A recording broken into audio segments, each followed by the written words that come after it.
Hey everyone, welcome back to the Real Estate Rundown here with Marcy, where we meet with top professionals in our real estate industry, and we got a show prepared for you today. Stay tuned.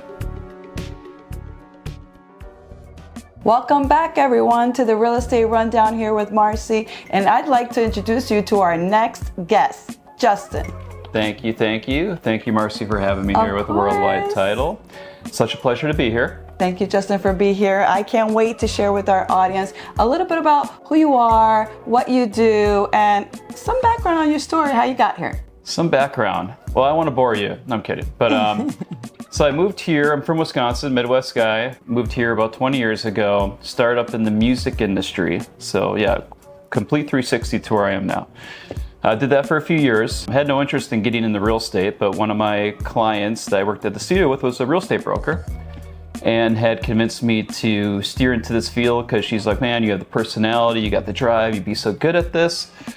And I'm like, okay, let me give it a shot. Because I was kind of going through a midlife crisis in my early 20s, like so many others, right? Anyways, so I started doing short-term rentals and found out that I actually really enjoyed like showing properties, meeting clients, different people every day, learning about them, their personalities, and decided I wanted to jumpstart into the real estate career. So I worked with a broker from Chicago that had a boutique broker here in downtown with his license, partnered with him, and that was for about 12, 13 years. And then kind of had we weren't seeing eye to eye after a while. He kept looking at me as the beginner, even though I was bringing my clients and doing my own thing. And so I decided to start my own brokerage. Amazing. Yeah. And so tell everyone, you started your own brokerage. How long ago was that? We're going on a little over 3 years now. I'm located here in Brickell, just actually right down the street at the Infinity Building. They have a business side there. So right above that Japanese barbecue spot, but we're going 3.5 years.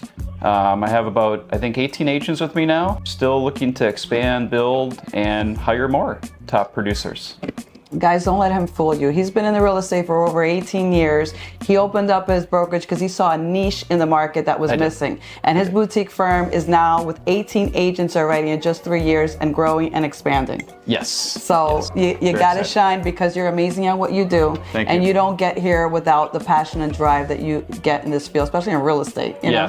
Yes, that is for sure. Yeah, so you have a lot of flair. I had a pleasure to meeting you and your team, and they're amazing. The background itself and the languages was so awesome because we're right here in the heart of the financial district here in Brickell, Miami, where it's a melting pot. Everyone's from everywhere else. And to have, Russian, French, Spanish, Portuguese, just everything on your staff is incredible. Mm-hmm. It is.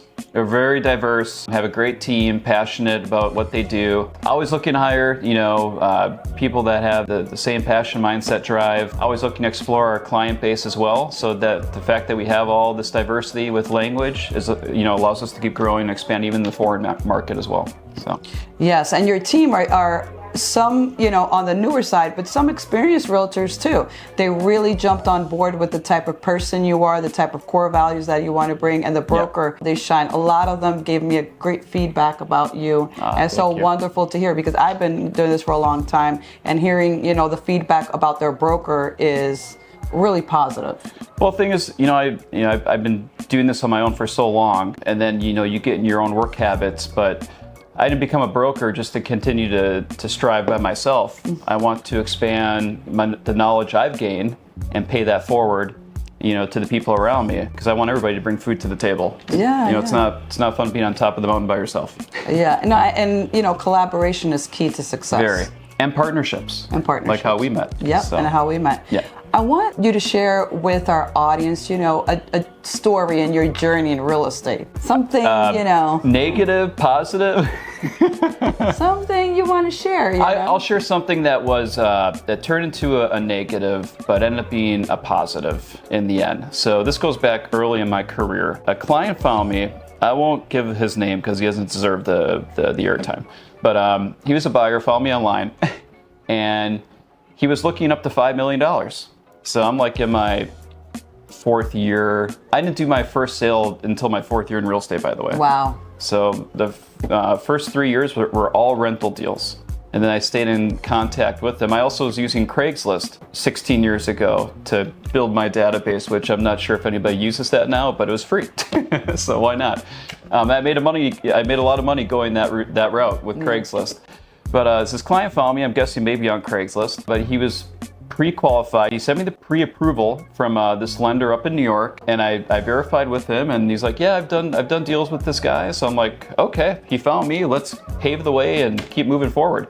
So, but he was looking in West Palm Beach, Boca Raton, West Palm Beach. He wanted to be like in one of those golf membership areas. Right. I literally every week, I never met the guy in person, but we spoke on the phone all the time, literally every other day. I flew up home to my family for the holidays, and it was like 12 o'clock at night, and we're on a phone call with this guy. So it's just like, he had me super convinced that he was serious. Mm-hmm. But in doing that, every week he had me drive up to Boca, the West Palm Beach area, to tour these homes, take videos, meet the agents, learn about the neighborhood. This was going on for about 6 months. So imagine all the time, gas, I haven't gotten paid anything yet. The behind the scenes of a real estate agent. Behind the scenes, yes. Didn't have buyer agreements back then either. So getting more, like I said, around 6 months, we finally started making a couple offers. I got an accepted offer for, it was like $4.7 million. Wow. On a home that was actually, it was not in West Palm, but in Los Olas area by where, on the canal there. And I even convinced the listing agent to get the owner on the phone with my client to negotiate one of the cars to stay in the garage. Like we were that in depth. 3 days before closing, all of a sudden things kind of get a little wishy-washy, and the title company's requesting information. I'm trying to reach out to Joel, the lender. He's like, oh, I'm not able to get in touch with this guy. I'm like, what's going on? I was like, well, he does this sometimes.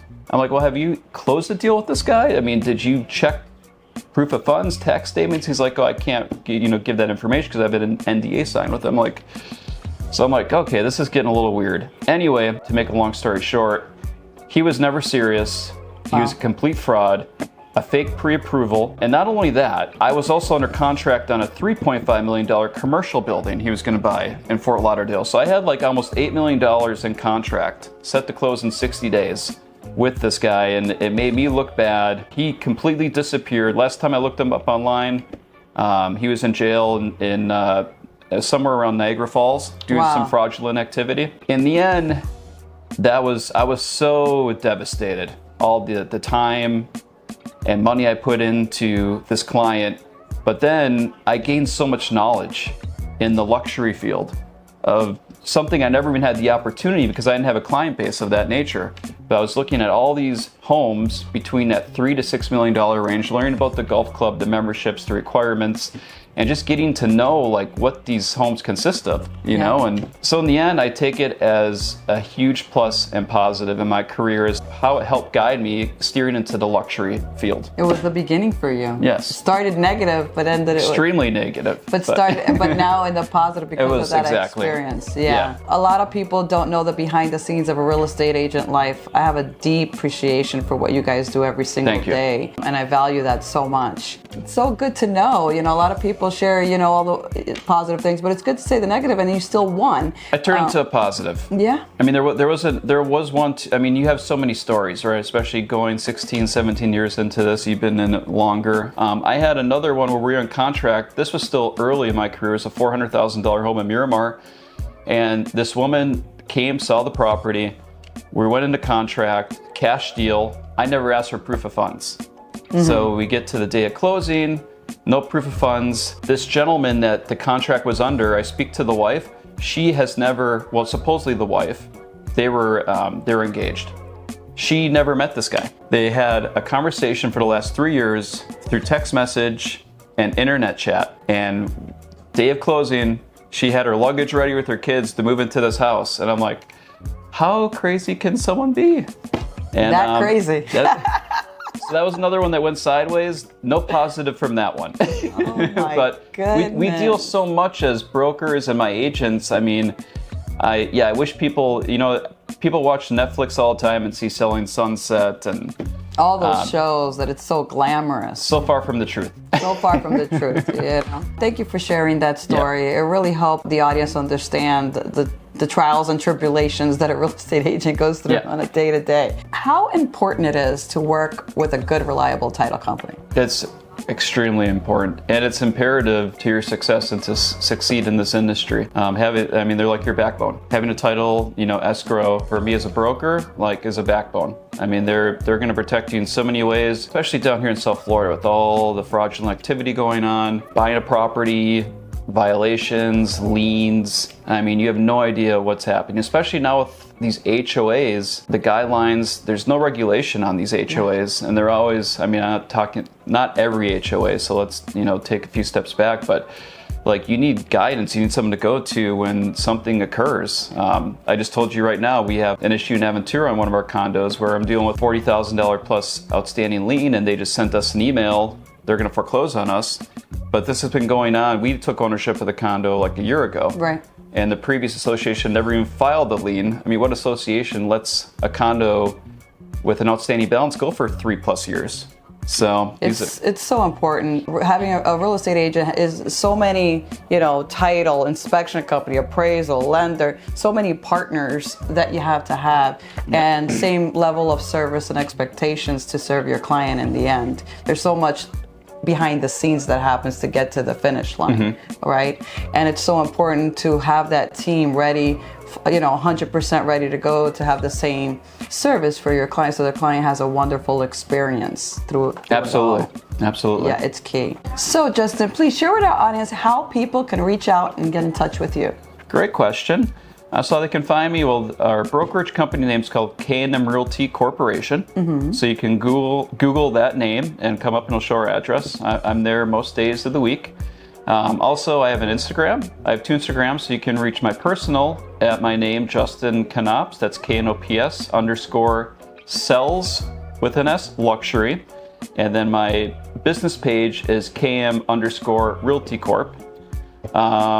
I have a website as well, justinfloridahomes.com, or else kmrealtycorp.com. I think, and I have a LinkedIn too. I don't know what that is off the bat, so I apologize. But based on that other information, you can find all my other resources.